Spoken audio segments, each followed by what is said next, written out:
사랑의 하나님 아버지, 감사합니다. 오늘도 주님과 독대할 수 있도록 하여 주심을 감사드립니다.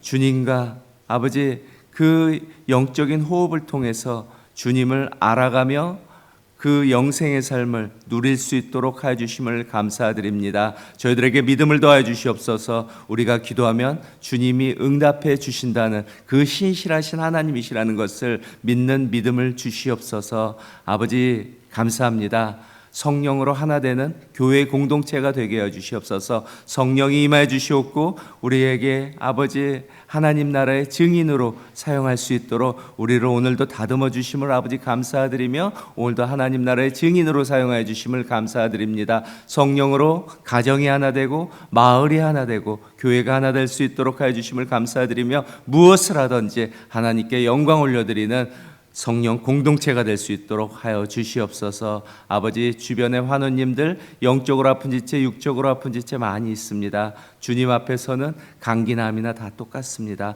오늘 치료해 주시옵고 회복하여 주시옵고 우리들 오늘도 십자가 앞에 모든 걸 내려놓사오니 주님 함께 동행하여 주시옵소서. 감사드리며 이 모든 말씀 예수님의 이름으로 기도합니다. 아멘. 오늘 하나님께서 주시는 말씀은 시편 132편에서 134편 되겠습니다. 오늘 함께 봉독하신 말씀은 133편과 134편이 되겠습니다. 133편. 보라, 형제가 연합하여 동거함이 어찌 그리 선하고 아름다운고. 머리에 있는 보배로운 기름이 수염 곧 아론의 수염에 흘러서 그의 옷깃까지 내린 같고 헐몬의 이슬이 시온의 산들에 내린 같도다. 거기서 여호와께서 복을 명령하셨나니 곧 영생이로다. 보라, 밤에 여호와의 성전에 서 있는 여호와의 모든 종들아, 여호와를 송축하라. 성소를 향하여 너희 손을 들고 여호와를 송축하라. 천지를 지으신 여호와께서 시온에서 내게 복을 주실 것이다. 아멘. 여러분은 평소에 어떤 찬양을 즐겨 부르십니까? 저는 내가 매일 기쁘게 하나님의 부르심 같은 곡을 즐겨 부릅니다. 찬양은요, 곡조 있는 기도이고 하나님과 만나는 시간이 되겠죠. 찬양하실 때 어떤가요? 기쁠 때 더 기쁘고 힘들 때 우리가 인내할 수 있는 힘을 주기도 합니다. 찬송가 23장에 보니까 만 입이 내게 있으면 이란 찬양이 있더라고요. 만 개의 입이죠. 숫자. 그 입을 다 가지고 내 구주 주신 은총을 늘 찬송하겠네 하는 찬송가를 어제 봤는데 많이 은혜가 되더라고요. 우리에게 만 개의 입이 있다면 그 모든 입을 가지고 주님의 그 은총을 찬송하는 여러분이 다 되시길 바라겠습니다. 찬양은요, 하나님의 우리를 지으신 창조 목적 중에 하나가 됩니다. 찬양받기에 합당하신 하나님은요, 우리의 찬양을 기뻐 받으세요. 오늘 시편들은요, 성전에 올라가는 노래의 마지막 부분이 됩니다. 본문은요, 순례자들이 예루살렘으로 올라가면서 부른 노래가 되겠죠. 마치 우리가 교회에 오는 길에 찬양을 부르는 것과도 같습니다. 우리의 찬양은 어떤가요? 우리의 믿음의 고백이고 우리 신앙의 선포가 됩니다. 오늘도 모두가 저마다의 인생이라는 순례길을 걸어갈 것입니다. 오늘 본문의 내용은 우리 신앙의 여정을 보여주는데, 그렇다면 우리 신앙의 여정에서 우리는 무엇을 붙잡고 가면 될까요? 내가 가는 길을 아시는 분은 오직 하나님 한 분밖에 없습니다. 오늘도요, 주가 보이신 생명의 길을 주님과 동행하는 저와 여러분이 다 되시기를 소망합니다. 먼저 시편 132편은요, 다윗의 서원과 하나님의 언약을 기록하고 있습니다. 다윗은 하나님 앞에서 이렇게 서원합니다. 주님이 거하실 처소를 제가 마련하겠습니다 하고, 계속해서 다윗은요, 하나님의 임재를 갈망하면서 간절히 기도드려요. 주님이 함께하지 않으시면 제 인생은 아무 의미가 없습니다. 주님, 제 안에 거하시옵소서. 제 삶이 주님의 처소가 되게 하여 주시옵소서 하고요. 여러분의 인생에서 무엇을 그토록 갈망하십니까? 세상이 원하고 바라고 소망하는 그 갈망은 이렇습니다. 오직 물질이죠. 물질이 많으면 사람들은 성공한 인생이라고 부르기도 해요. 만몬주의죠. 물질 제일주의가 세상의 가치관이라는 것이에요.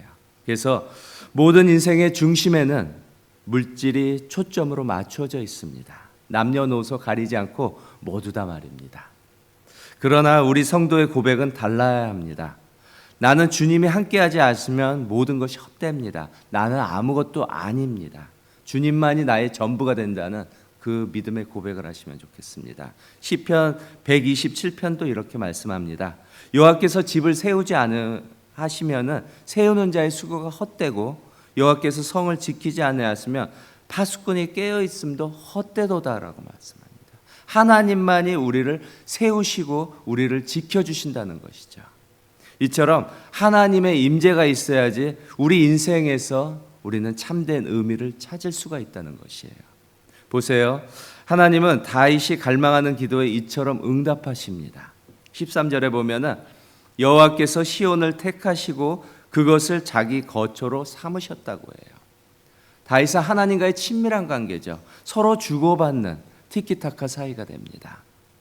하나님이 친히 시온에 선택하신 것은 하나님의 은혜가 됩니다.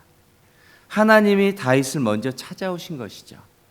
요한복음 15장 16절에 보면 너희가 나를 택한 것이 아니요 내가 너희를 택하여 세웠나니 내 이름으로 아버지께 무엇인지 구하든지 다 받게 하려 한다고. 하나님 우리의 기도 들으시고요. 우리의 기도에 응답하시는 신실하신 하나님이세요.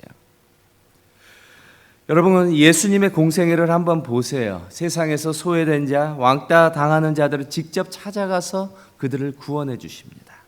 내가 너를 지명하여 불렀나니 너는 내 것이라고 구원하시고 자녀 삼아주시고 친히 내주해 주셨어요.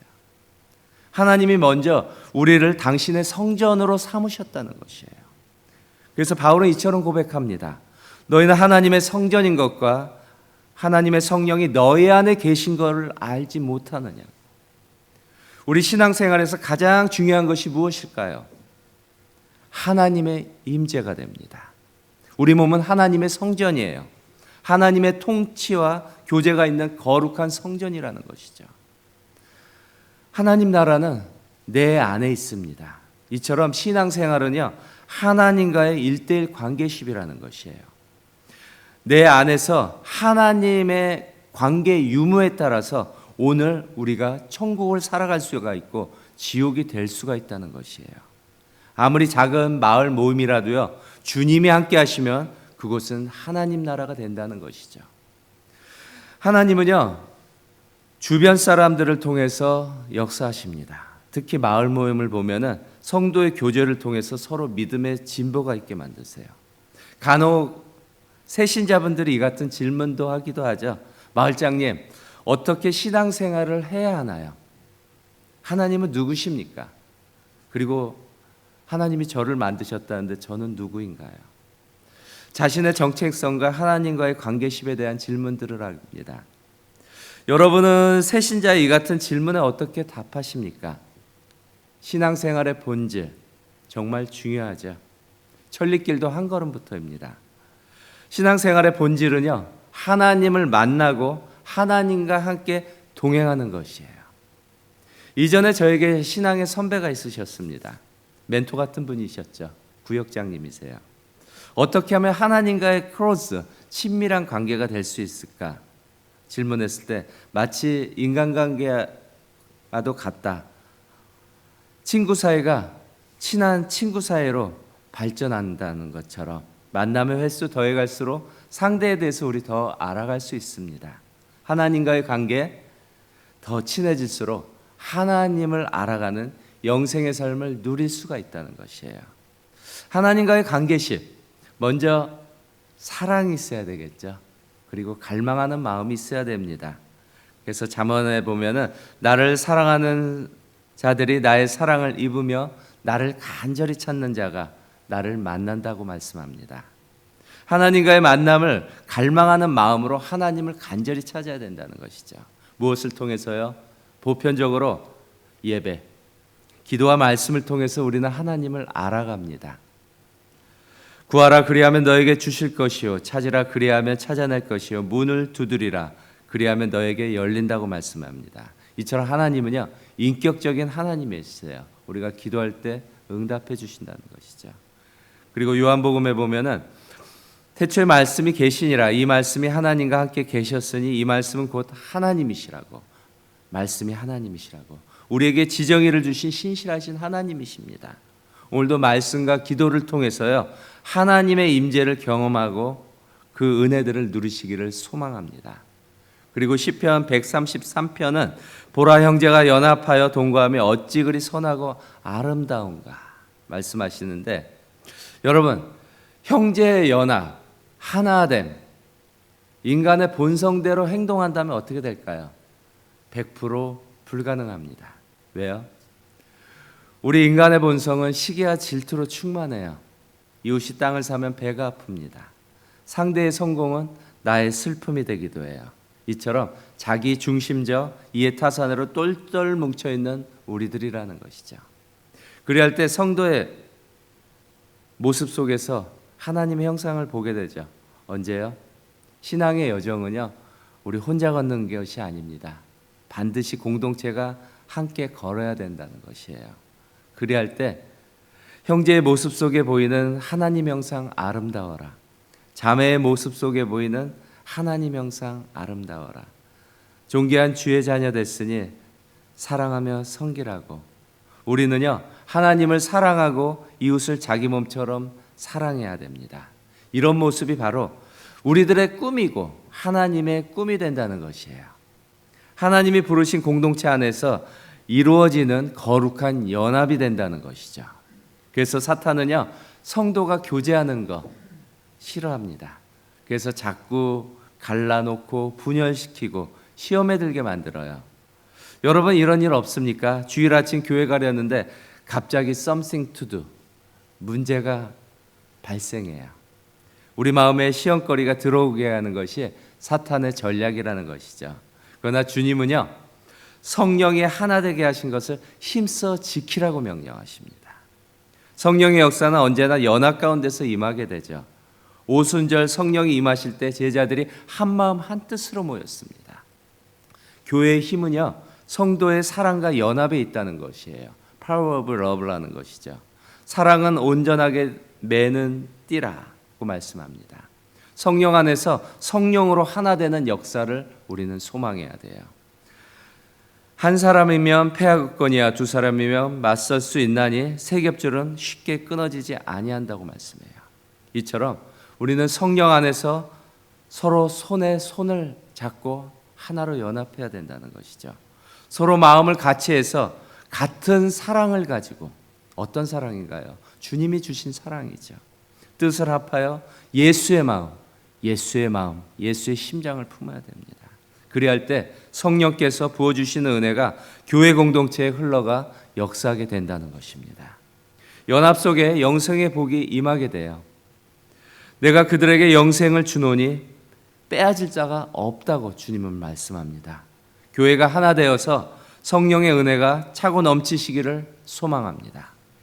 끝으로 시편 134편은요 찬양과 예배의 노래입니다. 우리의 신앙생활 주일 하루로 끝나지 않죠. 언제나 우리 일상 속에서도 예배가 이어져 가야 됩니다. 삶이 예배라는 것이죠. 사도 바울은 예배에 대해서 이처럼 말하죠. 너희 몸을 하나님이 기뻐하시는 거룩한 산 제물로 드리라. 이것은 너희의 영적 예배라고 말씀하세요. 예배는 단순히 의식이 아니라 우리 삶 전체가 된다는 것이죠. 우리 모든 일상이 우리 모든 범사가 하나님께 찬양이 되어야 됩니다. 2절에 보면은 성소를 향하여 손을 들고 송축하라고 말씀합니다. 다윗이 찬양하는 모습 시편 63편에 보면은 잘 나옵니다. 평생에 주를 송축하며 손을 들어 주의 이름으로 부른다고 말씀합니다. 처음 하나님과의 첫사랑 때 저의 찬양 18번이 됩니다. CCM 하나님이시여 잘 아시죠? 주의 인자가 생명보다 나음으로 내 입술이 여호와를 찬양하리. 내 평생에 주를 찬양하며 주의 이름으로 내 손 들리라. 여러분 찬양 드릴 때 이렇게 손 드는 모습 지극히 성경적인 모습이 됩니다. 그런데 우리 기성세대들 유교적인 DNA를 갖고 있어요. 자기 표현을 스스로 억제하는 그 마음도 갖고 있다는 것이죠. 잘 못하죠. 근데 혹시 따라하고 싶은데 주변 눈치를 보지는 않습니까? 하나님이 하라 말씀하시면요, 아멘으로 순종하시면 됩니다. 어느 도둑님의 간증입니다. 이전에 도둑질을 처음 할 때 무척 힘들었다고 그래요. 어떻게 내가 도둑질을 할 것인가. 그런데 2번 하고 3번 하니까 습관이 되고 삶이 되었다고 어느 도둑님이 고백을 하더라고요. 여러분, 생각의 변화, 인생의 변화를 갈망하십니까? 제가 강력하게 추천합니다. 강추합니다. 주님과 더욱 진하게 데이트할 시간이 곧 찾아와요. 언제요? 이번 주일 오후 청년 찬양 집회로 여러분을 초청합니다. 다음 달 초에는요, 기도 축제가 있죠. 그것도 초청합니다. 우리가 참석만 하면요, 찬양도 드리고 성도 간의 연합도 할 수 있습니다. 1+1으로 하나님께 영광 드릴 수 있는 기회가 된다는 것이에요. 우리는 자녀들에게 공부 잘하라고 학원에 보내고 과외도 시킵니다.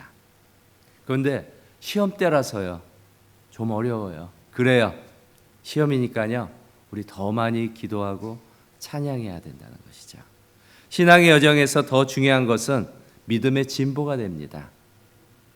우리 성도에게 절대적으로 필요한 영적인 훈련은 말씀과 기도, 예배 생활이죠. 우리들의 예배는 하나님 나라의 신령한 복의 통로가 됩니다. 3절에 보면 천지를 지으신 여호와께서 시온에서 내게 복을 준다고 말씀해요. 여러분, 이 얼마나 놀라운 약속입니까? 하나님은 저와 여러분을 지키시는 그 하나님이세요. 눈을 들어 산을 보아라. 너의 도움이 어디서 오나? 천지를 지으신, 너를 만드신 하나님께로 온다고. 하나님은요, 우리에게 복 주시기를 원하시고 우리를 지키시기를 간절히 원하고 계십니다. 예배를 통해서 살아계신 하나님과 교제하는, 하나님이 기뻐하시는 예배자가 다 되시기를 소망합니다. 여러분, 누군가를 갈망하는 마음 다 해보셨죠? 언제나 사랑을 바탕으로 합니다. 이럴 때 수루의 기가 필요합니다. 첫 번째, 기대하고요. 2번째, 기다리며, 3번째, 기대해야 합니다. 하나님의 임재를 기대하고 하나님의 응답을 기다리며 기도해야 한다는 것이죠. 우리 인생의 봄은요, 하나님을 갈망하고 기도할 때 찾아온다는 것이에요. 시편 42편에 보면은 목마른 사슴이 시냇물을 찾기에 갈급한 같이 내 영혼이 하나님을 찾기에 갈급하다고 다윗은 기도합니다. 이때 너는 하나님께 소망을 두라고 말씀해요. 나는 그가 나타나 도우심으로 말미암아 내 하나님을 여전히 찬송한다고 합니다. 힘든 상황 속에서도 산 소망이신 주님을 바라볼 때 우리는 찬송할 수 있다는 것이에요. 하나된 공동체가 찬양 속에 임재하시는 하나님 복을 우리는 반드시 누려야 한다는 것이죠. 이게 성도의 특권이고 사명입니다. 필수라는 것이죠. 언제까지요? 어떻게요? 마태복음 28장 20절에서 이렇게 말씀하시죠. 내가 너에게 분부한 모든 것을 가리켜 지키게 하라. 볼지어다 내가 세상 끝날까지 너희와 항상 함께 있겠다고 말씀하세요. 세상 끝날까지 누려야 된다는 것이죠. 영원토록 성령 하나님이 우리와 함께 하시기 때문입니다. 이것은 복음이에요. 우리에게 영원한 기쁜 소식이 된다는 것이죠. 찬송받기에 합당하신 하나님이십니다. 우리 호흡 있는 자마다 하나님을 찬양해야 돼요. 주의 인자가 생명보다 나음으로 내 입술이 여호와를 찬양하리. 여러분, 오늘도요, 하나님의 임재 속에서 하나님 나라의 크고 놀라운 비밀들을 취하고 누리는 저와 여러분이 다 되시기를 예수님의 이름으로 축원합니다. 기도하시겠습니다. 사랑의 하나님 아버지, 감사합니다. 오늘도 말씀을 통해서 우리의 기도를 들으시고 우리의 기도에 응답하시는 그 신실하신 하나님을 바라볼 수 있도록 하여 주심을 감사드립니다. 오늘도 아버지 주님과 함께 동행하며 성령 안에서 하나 되는 그 성령 공동체로 이루어 주심을 감사드립니다. 늘 성령 충만할 수 있도록 우리에게 믿음을 아버지 더해 주시옵고, 오늘도 기도와 말씀을 통해서 하나님을 알아가는 영생의 삶을 취하고 누릴 수 있도록 하여 주시옵소서. 아버지 힘들고 어려울 때 더 하나님을 바라보며 찬양할 수 있도록 살아계신 하나님을 깨닫는 그 산소망을 우리에게 주시옵소서. 오늘도 주님과 동행하는 임마누엘 복을 취하고 누릴 수 있도록 저에게 믿음을 더하여 주시옵소서. 늘 성령 충만할 수 있도록 성령으로 기름 부으시옵고 성령으로 충만케 해 주시옵소서. 감사드리며 이 모든 말씀 예수님의 이름으로 기도합니다.